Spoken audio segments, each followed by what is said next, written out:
سألتم عن إلهي فهو الرحمن الرحيم. Bapak ibunya tidak tenang main HP, maka anaknya diberi HP. Biar anaknya diam, wes semua saumah main HP kabeh. Lah kalau bapak ibunya sudah bisa membedakan mana yang benar, mana yang tidak, itu pun masih banyak bapak ibunya meski diberi fitrah untuk itu, masih banyak yang terjerumus dalam dosa gara-gara HP, padahal wis gerang wis tuwa. Goleki koncone sekolah, Facebooke opo, Instagrame opo digoleki. Apa meneh dhisik jadi cinta pertamanya, cinta monyet digoleki kangen. Wis tuwa ora nyadar, masih cari-cari teman sekolahnya.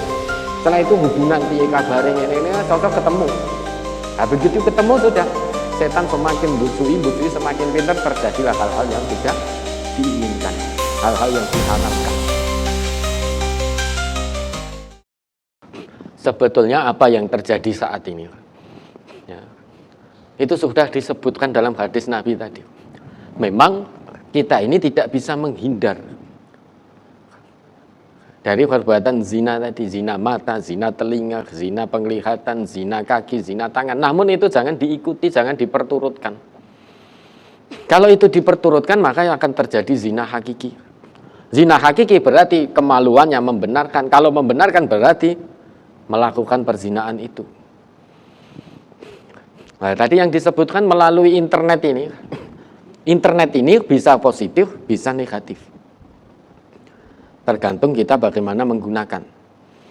Kita tidak menolak kemajuan teknologi. Ya, umat Islam itu tidak menolak kemajuan teknologi. Karena zaman akan berkembang, zaman akan maju. Namun kalau umat Islam itu cerdas, fitrahnya jalan, pola pikirnya benar, dia akan bisa memanfaatkan kemajuan teknologi ini untuk semakin bersungguh-sungguh li'ila'i kalimatillah, untuk semakin bermanfaat bagi Islam dan umat Islam serta bagi sesama.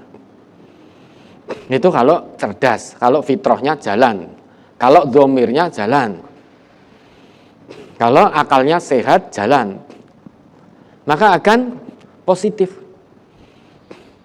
Namun kalau dhomirnya mati, nuraninya mati, tertutup, hatinya tertutup, akal sehatnya hilang. Hilang dalam arti tidak gila, hilang itu dalam arti dia selalu senantiasa condong pada perbuatan-perbuatan maksiat, maka internet tidak akan bisa membawa dampak positif. Yang ada negatif terus sampai ke anak cucunya. Nah, sekarang ini anak-anak sekarang yang ngomong bukan orang tuanya. Tidak sedikit anak-anak sekarang ini yang mendidik, yang mengajar itu bukan orang tuanya. Namun siapa? HP-nya yang mendidik. Sing ngomong anak-anak sekarang itu HP. Orang tuanya malas atau sibuk dengan pekerjaannya masing-masing. Padahal itu menjadi tanggung jawab yang utama untuk kedua orang tuanya. Sesibuk apapun kita sebagai orang tua, ada kewajiban untuk mendidik anak-anak kita sejak dini. Pendidikan anak sejak dini itu tidak bisa diwakilkan. Orang tua mung polah tok baru kuwi lahir kayak babysitter, orang yang merawat anak. Kayak sing ngomong, kita tidak ngawasi. Anak nangis, wewe udah belikan HP canggihnya meneng. Anak sejak usia 2 tahun, 3 tahun, 4 tahun nangis, udah orang tuanya tidak mau diganggu dengan kesibukan kerjanya. Dia kerja, dapat hasil, belikan HP canggih untuk diberikan pada anak. Biar meneng anaknya, biar tidak ngomong. Maka jangan kaget jika anak beranjak dewasa, tiba-tiba usia 5 tahun, 6 tahun, 7 tahun, lah kok wis pinter misuh. Jangan kaget, karena sing ngomong, sing didik itu HP, bukan kita sebagai orang tuanya. Sedang di HP itu semua kata-kata muncul, bukan hanya tontonan saja. Coba panjenengan perhatikan game online. Ada orang yang memainkan game secara langsung. Ketika mati gamenya, spontanitas dia bunyi. Mohon maaf, bunyi. Dalam bahasa Arabnya, kalbun, bunyi begitu. atau segawon, mungkin dibunyikan, wah tembelek modar gitu. Nah itu dilihat oleh anak kita. Anak kita seusia itu bisanya hanya ngerekam. Tidak bisa membedakan, oh ini kok yang main di sini kok bunyinya seperti ini nggak bagus. Saya nggak akan tirukan itu. Tidak begitu, anak saya itu merekam, anak kita merekam. Seusia anak-anak itu bisanya baru merekam, maka kata itu masuk dalam memorinya. Nah, nanti kalau sudah pinter ngomong, sudah bisa ngomong, ketika tidak nyaman dengan sesuatu dia misuh. Misuh itu karena dia tidak ngerti kalau misuh itu kasar. Kalau misuh itu omongan keji itu tidak ngerti. Karena berdasar pengetahuan si anak selama dimomong oleh HP itu tadi, orang-orang yang ada dalam HP itu misuh-misuh. Berarti sing bener. Nah ngerti-ngerti kok bapak dipisui, ibu dipisui, ya jangan marah. Introspeksi diri. Kenapa anak saya kok misuh-misuh begini? Nah mungkin kedua orang tua terlalu sibuk dengan dunia kerjanya. Sehingga orang kober didik anaknya cukup titip ke orang yang ngomong babysitter dengan dalih wis iso gaji iso bayar. Ya sudah, yang didapat seperti itu. Berat tanggung jawabnya di hadapan Allah, akan ditanya oleh Allah nanti. Kenapa kamu hanya gaji orang lain untuk mendidik anakmu? Kenapa tidak kamu awasi sejak dini? Di balik kesibukanmu, kenapa kamu tidak berusaha terus mengawasi mendidik? Berat tanggung jawab di hadapan Allah. Nah sekarang ini yang ngomong anak-anak kita HP kok. Sudah HP. Meski bapak ibunya di rumah, namun yang ngomong anak tetap HP. Anaknya nangis, rewel, sudah diberikan HP-nya. Berikan HP-nya. Yang penting anak diam, anak tidak rewel. Bapak ibunya bisa beraktivitas. Parahnya lagi, bapak ibunya juga HP-HP-nan. Nek kudu ngomong, kalau harus ngomong anaknya rewel, ngerusoi. Bapak ibunya ndak tenang main HP. Maka anaknya diberi HP. Biar anaknya diam. Wes semua saumah main HP kabeh. Main HP semua. Lah kalau bapak ibunya sudah bisa membedakan mana yang benar, mana yang tidak. Itu pun masih banyak bapak ibunya meski diberi fitrah untuk itu, masih banyak yang terjerumus dalam dosa gara-gara HP, padahal wis gerang wis tua. Gara-gara HP. Goleki koncone sekolah. Facebooke apa, Instagrame apa digoleki. Apa meneh dhisik jadi cinta pertamanya, cinta monyet digoleki kangen. Wis tua ora nyadar. Ya, masih cari-cari teman sekolahnya. Setelah itu hubungan piye kabare ngene-ngene sosok ketemu. Nah, begitu ketemu sudah setan semakin busui semakin pintar, terjadilah hal-hal yang tidak diinginkan, hal-hal yang diharamkan. Itu wong tua saja banyak. Di antara orang ngaji pun juga banyak. Lah tadi disampaikan semakin merebaknya pergaulan bebas di tengah-tengah warga MTA. Nah, ini berarti jadi isyarat jangan-jangan yang tanya ini tahu bahwa di tengah-tengah keluarga besar kita ini ada pergaulan bebas semacam itu.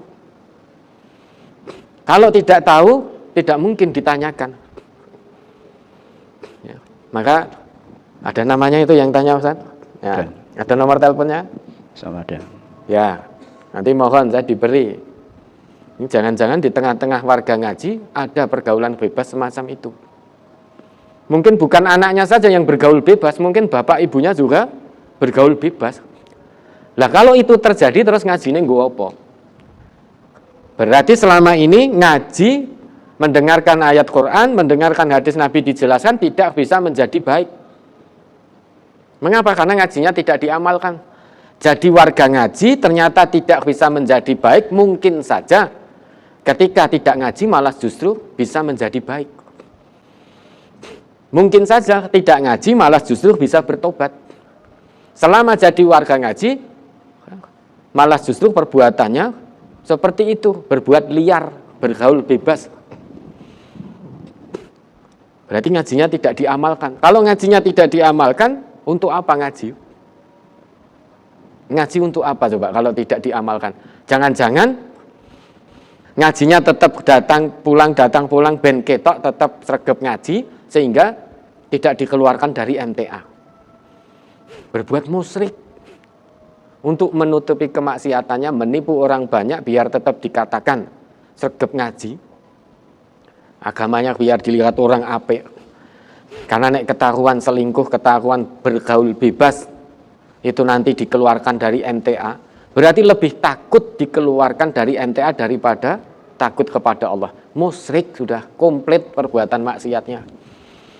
Ya bergaul bebas, ya zina, ya ikhtilat, bahkan mungkin ya hubungan perempuan dengan perempuan, laki dengan laki.